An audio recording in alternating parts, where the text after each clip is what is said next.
प्रश्न करते हुए पूछते हैं कि मैं इच्छाओं से भरा हूँ। मैं चाहता हूँ कि मेरी सभी इच्छाएं पूरी हों। मुझे क्या करना चाहिए? महाराज उत्तर देते हैं, पहले सोचो, क्या तुम वास्तव में उस चीज के योग्य हो जिसकी इच्छा कर रहे हो? हर इच्छा को पूरा करने के लिए ऊर्जा की आवश्यकता होती है। ऊर्जा दो और परिणाम की प्रतीक्षा करो।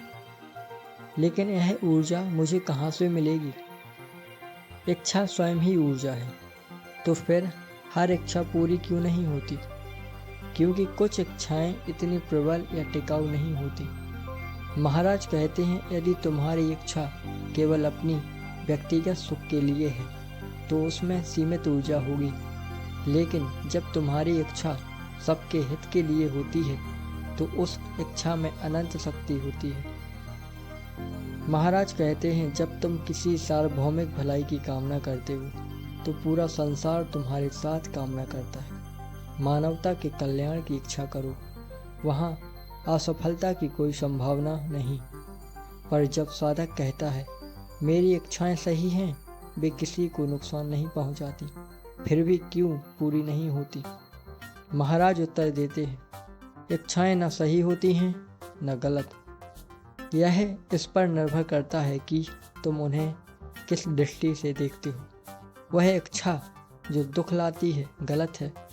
वह इच्छा जो आनंद लाती है और केवल तुम्हारी नहीं, सबका, वही सही है।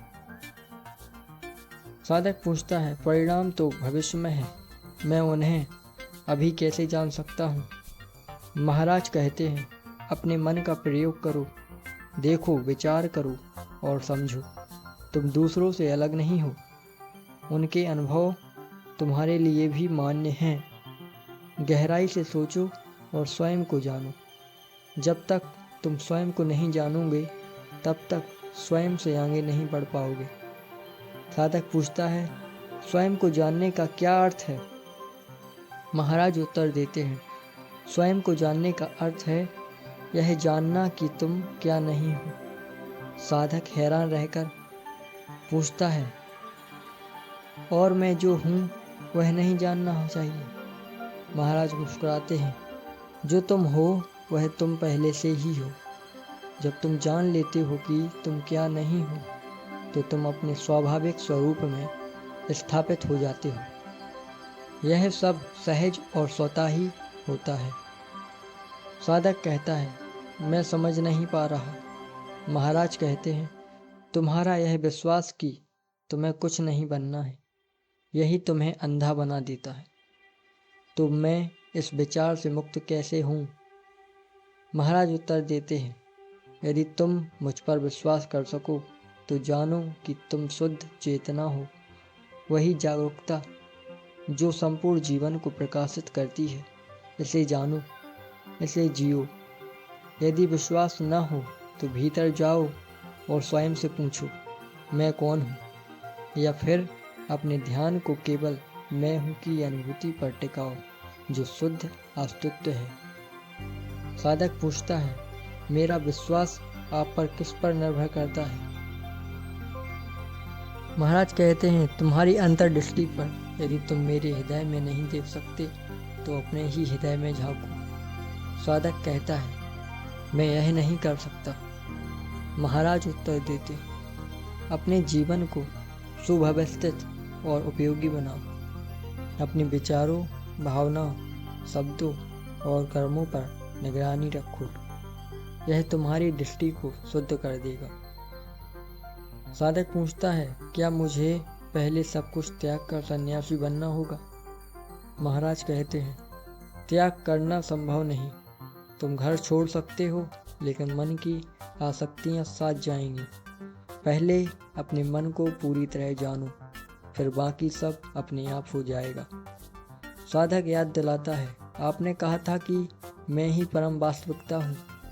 महाराज कहते हैं, हाँ तुम हो, लेकिन यह जान लेना ही अंत नहीं बल्कि यात्रा की शुरुआत है। तुम्हें यह देखना होगा कि तुम क्या क्या नहीं हो।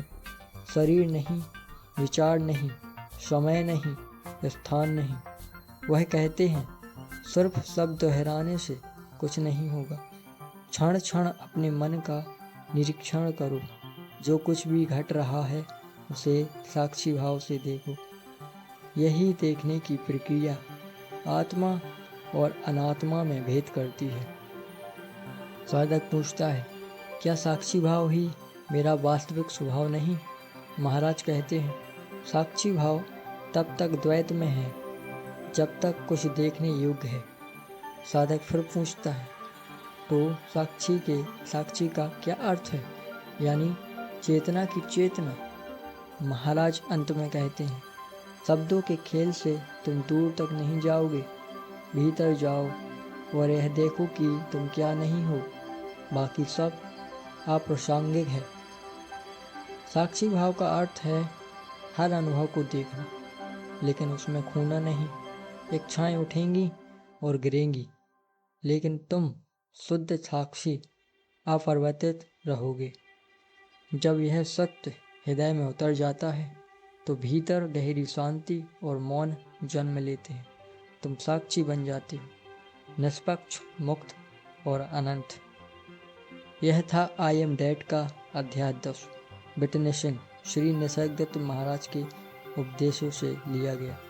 इन शब्दों को सुनो और अपने भीतर उतर जाने दो। शांति तुम्हारे भीतर है, उसी में विश्राम करो।